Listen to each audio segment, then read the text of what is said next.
حضرت عبادہ بن صامت رضی اللہ تعالیٰ عنہ سے روایت ہے،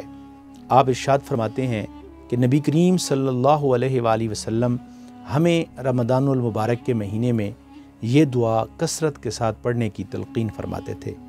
اللہم سلمنی لرمضان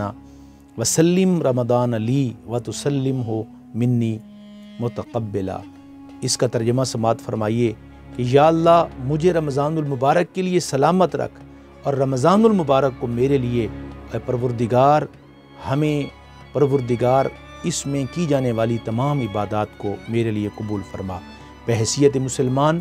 ہمیں نبی کریم علیہ السلام کی سکھائی ہوئی اس دعا کو کثرت کے ساتھ پڑھنا چاہیے تاکہ اللہ تبارک و تعالی رمضان المبارک کی جملہ عبادات کو قبولیت عطا فرمائے۔